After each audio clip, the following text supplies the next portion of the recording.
Hello student, welcome back. Previous class में हम लोग fundamental of electrical and electronics engineering का यूनिट 1 देख रहे थे। उसमें हम लोग डिस्कस किए थे about active and passive component. Today we will discuss different example of passive component like resistor, capacitor and inductor.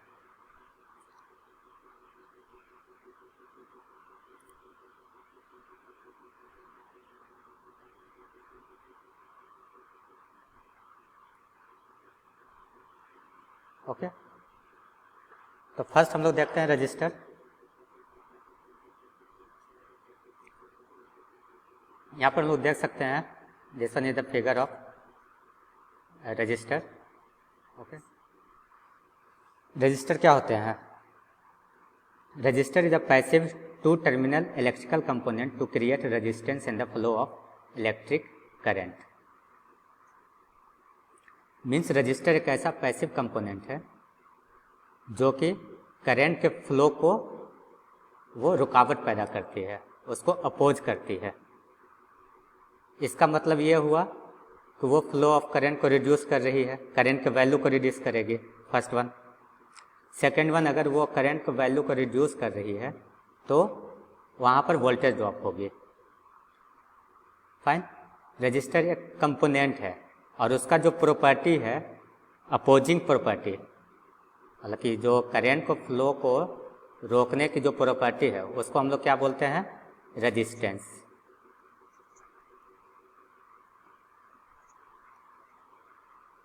Resistance बोलते हैं। This one is the property of register and register हमारा कंपोनेंट हो गया। इसमें एक और पॉइंट लिखा हुआ है, it is a bilateral device.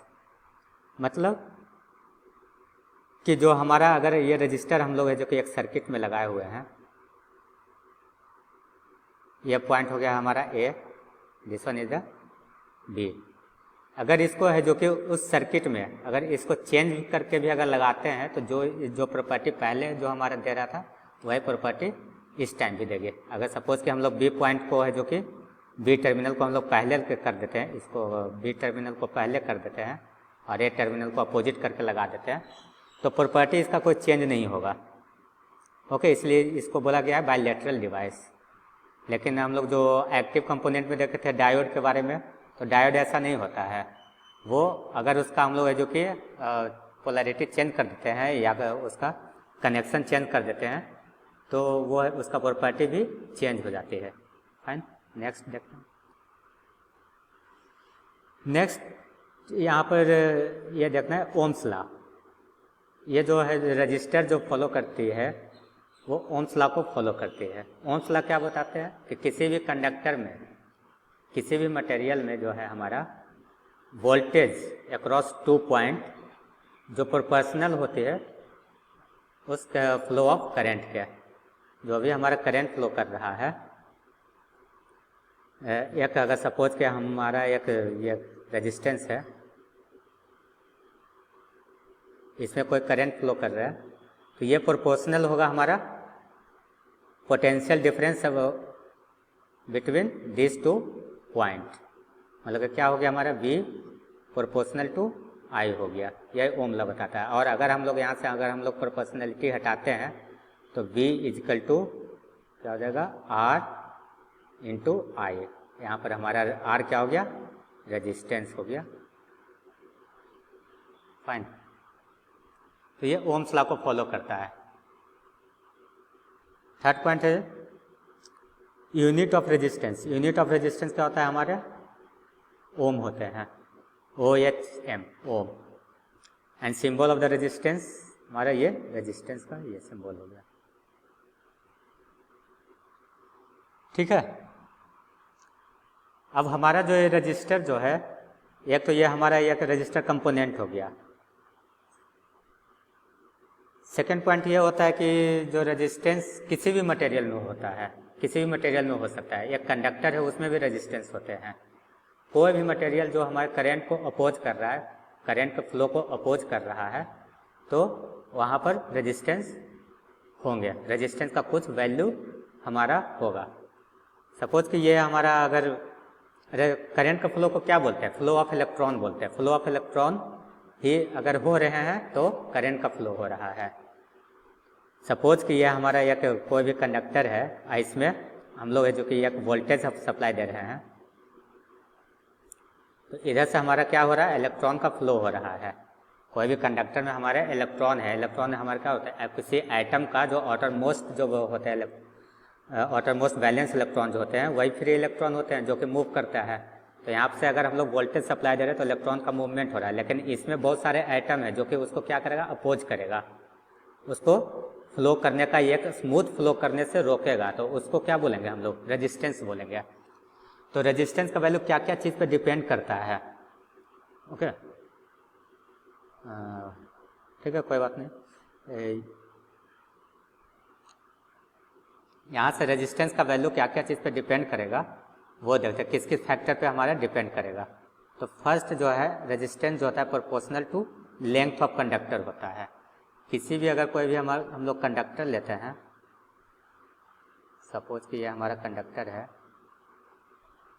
Okay, इसमें हमारे इलेक्ट्रॉन का फ्लो हो रहा है। ये हमारा क्या हो गया? क्रॉस सेक्शनल एरिया हो गया। This one is the length, this one is the cross sectional area. ठीक है, तो जितना ज़्यादा कंडक्टर का लेंथ होगा उतना ज़्यादा ही टाइम लगेगा इलेक्ट्रॉन को फ्लो होने में। जितना ज़्यादा कंडक्टर का लेंथ होगा उतना ही ज़्यादा है जो कि टाइम लगेगा इलेक्ट्रॉन को फ्लो होने में। इसका मतलब है क्या? रेजिस्टेंस क्या होगा? वो प्रोपोर्शनल टू लेंथ होगा।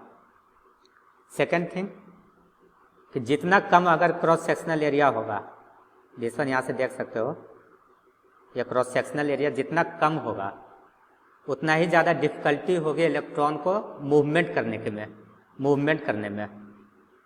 तो करंट भी हमारा है जो कि कम फ्लो करेगा। मतलब कि अगर हमारा करंट कम फ्लो करेगा इसका मतलब रेजिस्टेंस ज़्यादा हो गया। तो सेकेंड जो हो गया हमारा क्रॉस सेक्शनल एरिया का इन्वर्सली प्रोपोर्शनल, मतलब कि अगर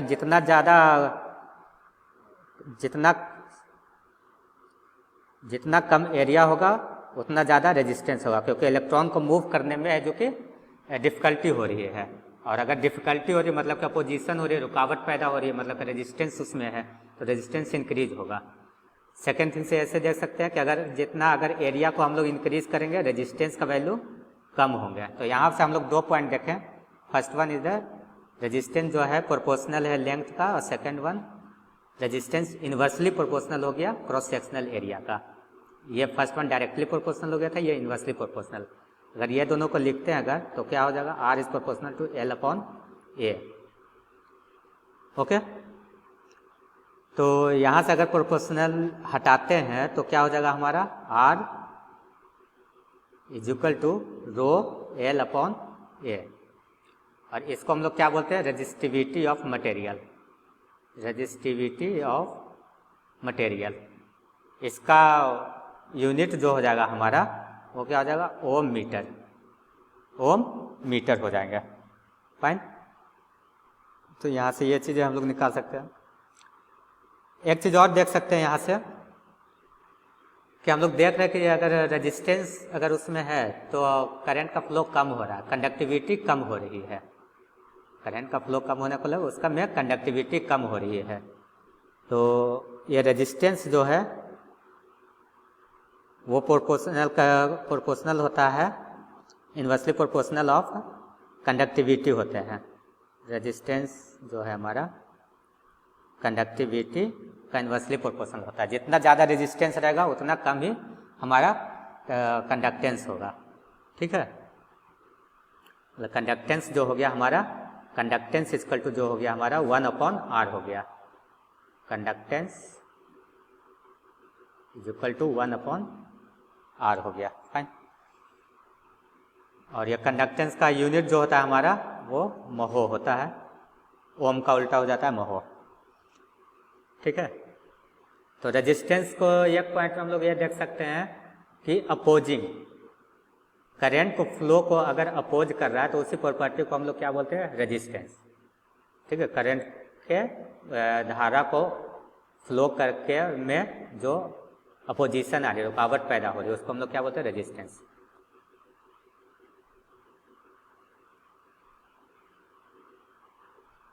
सेकेंड पॉइंट है कैपेसिटर। तो कैपेसिटर क्या है? ये एक तरह का स्टोरिंग डिवाइस है, चार्ज स्टोरिंग डिवाइस है। कैपेसिटर जो होता है हमारा मेनली यहाँ से हम लोग पहले थर्ड पॉइंट देखते हैं।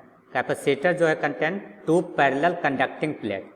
इसमें जो होता है 2 पैरेलल कंडक्टिंग प्लेट होता है जो कि सेपरेटेड रहता है by the insulating medium. Insulating medium के थ्रू है जो कि सेपरेशन हो रहता है उसमें। फाइन, ये दो जो पैरेलल कंडक्टिंग प्लेट है, इसमें एक में जो कि हमारा पॉजिटिव चार्ज डेवलप होगा और एक में नेगेटिव चार्ज डेवलप होगा। तो कैपेसिटर क्या है? It is defined as an electronic component which has an ability to charge और स्टोर एनर्जी। मतलब कि ये एक ऐसा एक पैसिव इलेक्ट्रॉनिक कंपोनेंट है जो कि चार्ज को स्टोर करता है, in the form of electric field. Second point, it oppose any change of voltage in the circuit in which it is connected. मतलब कोई भी वोल्टेज को चेंज को है जो कि अपोज करता है, रोकता है। इसका मतलब ये हुआ कि अगर हमारा कोई ऐसी सिग्नल दिया जा रहा है, ऐसे सिग्नल ये होता है हमारा डायरेक्शन जो है जो कि चेंज होते रहता है उसका। तो सपोज कि एक बार जो कैपेसिटर में चार्ज स्टोरेज हो गया, मैक्सिमम वोल्टेज जो चार्ज स्टोरेज हो गया है, ओके, उसके बाद अगर कोई भी हम लोग चेंज कर रहे हैं तो वो है जो कि एग्जैक्ट उस टाइम चेंज नहीं होगा, क्योंकि उसको अगर कोई भी चेंज करते हैं, जैसे सपोज कि ये हमारा मैक्सिमम 5 वोल्ट जो कि है इससे चार्ज हो गया है, तो उसके बाद सपोज कि यहाँ पर 4 वोल्ट हो रहा है, तो वो तुरंत 4 वोल्ट नहीं होगा वो, क्योंकि इसमें ऑलरेडी चार्ज स्टोरेज है। तो वो है जो कि यहाँ से एक कांस्टेंट करंट फ्लो करेगा जब तक इसमें कम नहीं हो जाए। फाइन है। और जब तक है जो कि वो फिर से कम होने लग जाएगा तब तक है जो कि उसको फिर से जो कि मैक्सिमम वोल्टेज मिल जाएगा, फिर से चार्जिंग स्टार्ट हो जाएगा और वो चार्ज हो जाएगा और फिर से इसके पास है जो कि कांस्टेंट है जो कि करंट यहाँ से है जो कि वोल्टेज सप्लाई देगा। तो इसलिए जो कि इसका मतलब ये हुआ कि कोई भी चेंजिंग को है जो कि वो अपोज करता है। मतलब कि यहाँ से हम लोग बोल सकते हैं कि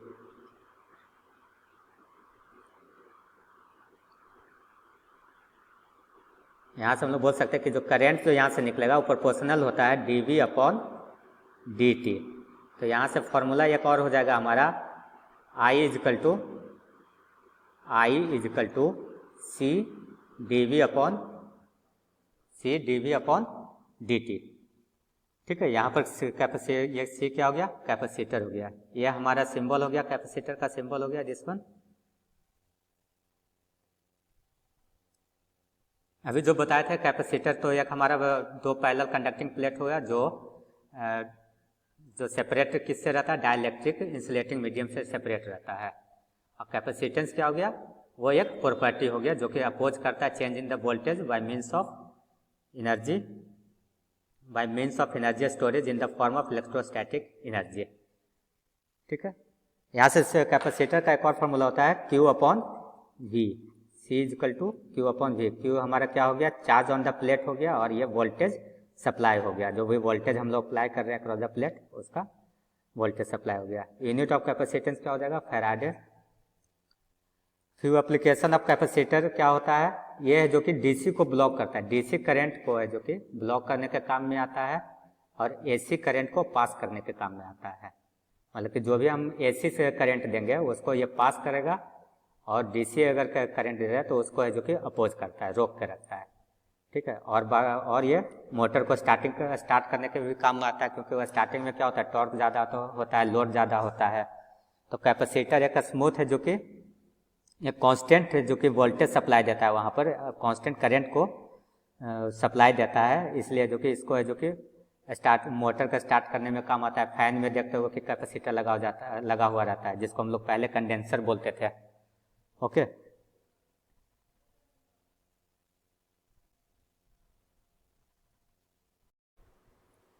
नेक्स्ट हम लोग देखते हैं कि जिस तरह से हम लोग देखे थे रेजिस्टेंस जो कि अपोज करता था करंट के फ्लो को, उसी तरह से कैपेसिटर भी अपोज करता है करंट के फ्लो को।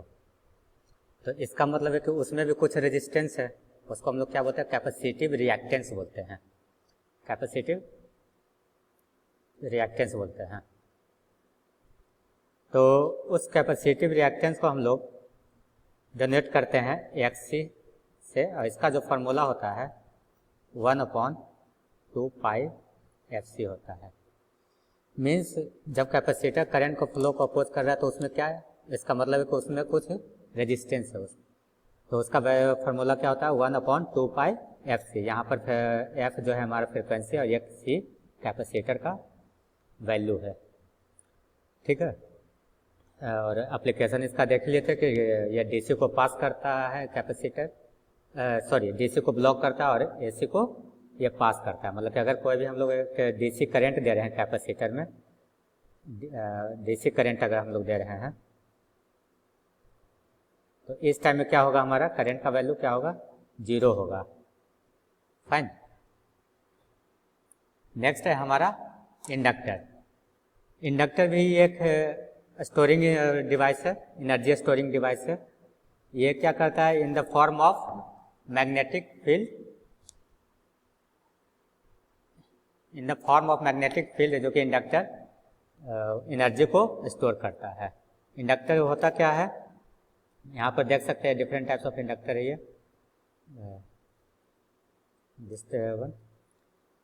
इंडक्टर मेनली एक जो कंडक्टिंग वायर जो होता है उसी को है जो कि वुंड कर दिया जाता है, या तो मैग्नेटिक कोर में या तो iron core, without any core. एक अगर है जो कि कॉपर वायर को या एल्युमिनियम वायर को हम लोग है जो कि वुंड कर दे रहे हैं, तो उससे क्या बन जाता है, एक इंडक्टर बन जाता है। अब उससे क्या होता है कि जो हम इसमें जो करंट जो देते हैं तो इसके कारण जो है इसके चारों तरफ जो होता है मैग्नेटिक फील्ड प्रोड्यूस होता है, ठीक है। पहले से क्या हुआ कि इसमें जो करंट देने के बाद है जो कि इसमें मैग्नेटिक फील्ड बन जाता है, और अपोजिट जो कि क्या होता है, अपोजिट पोल का होता है, पॉजिटिव एंड नेगेटिव, जो कि एक दूसरे को विरोध करता है। और इस कारण से क्या होता है कि वहाँ पर एक वोल्टेज डेवलप हो जाता है। इस कारण से उसमें क्या होता है, एक इंड्यूस वोल्टेज डेवलप हो जाता है मैग्नेटिक फील्ड बनने के कारण अपोजिट पोल का। इसको तो यहाँ पर हम लोग देख सकते हैं, इसलिए यहाँ पर जो लिखा हुआ it opposes the change of current flowing through it and induces a voltage when the current flowing through it.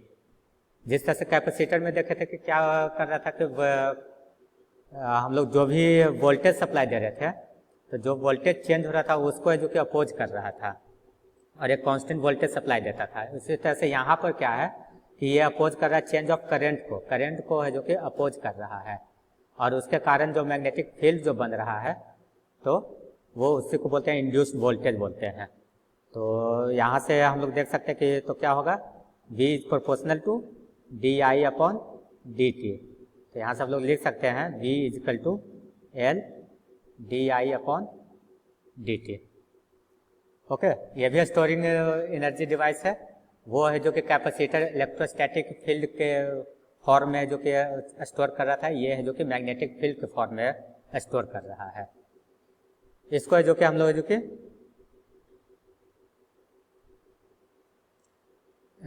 इसको कॉइल और चोक भी बोलते हैं। इंडक्टर जो हमारा एक मटेरियल हो गया, और जो अपोजिंग प्रॉपर्टी है उसको क्या बोलते हैं, इंडक्टेंस बोलते हैं। फाइनल यूनिट ऑफ इंडक्टेंस क्या हो गया, हेनरी हो गया। इंडक्टेंस का यूनिट हमारा हेनरी हो गया, और ये क्या है, हमारा सिंबल है this one, like this one, ये हमारा सिंबल होता है। एप्लीकेशन इंडक्टर का क्या हो गया कि यह है जो कि एसी को ब्लॉक करता है और डीसी को पास करता है, ठीक है। ट्रांसफार्मर में यूज होते हैं, कपलिंग में यूज होता है, ट्यूनिंग सर्किट में यूज होता है, ठीक। वो नेक्स्ट हम लोग देखेंगे बाद में, अगर डिटेल में अगर पढ़ोगे कभी तो उससे पता चलेगा कि किस तरह से ये ट्यूनिंग का काम आता है। सपोज कि हम लोग रेडियो यूज किए होगे, उसमें जो कि हम लोग एक फ्रिक्वेंसी को ट्यून करते हैं, तो उसमें क्या है, ट्यूनिंग का काम में आता है। कैपेसिटर भी काम आता है ट्यूनिंग के लिए। ट्रांसफार्मर में देखते होगे कि इंडक्टर जो हमारे ट्रांसफार्मर में क्या होता है, इंडक्टेंस लगा हुआ रहता है, wounded coil, wounded wire, okay. और जिस तरह से है जो कि देखे कि रेजिस्टेंस, कैपेसिटर वो क्या कर रहा था, करंट को फ्लो को अपोज करता है, ये भी करंट के फ्लो को अपोज करता है। तो उस अगर करंट को फ्लो को अपोज कर रहा है तो उसका जो वैल्यू होगा वो क्या होगा, उसको जनरेट करेंगे एक्सेल से, और उसका जो वैल्यू होगा हमारा 2πfl होगा। Fine, 2πfl। और इसका यूनिट क्या होगा, हम ये जो वैल्यू लिख रहे हैं वो रेजिस्टेंस का यूनिट, रेजिस्टेंस का ही वैल्यू लिख रहे हैं, तो इसका भी यूनिट क्या होगा हमारा, ओम होगा। इंडक्टर के कारण जो रेजिस्टेंस उत्पन्न हो रहा है, प्रोड्यूस हो रहा है, उसका यूनिट ओम है। अब वैसे सिर्फ इंडक्टर का यूनिट क्या होगा हमारा, हेनरी होगा। ठीक है,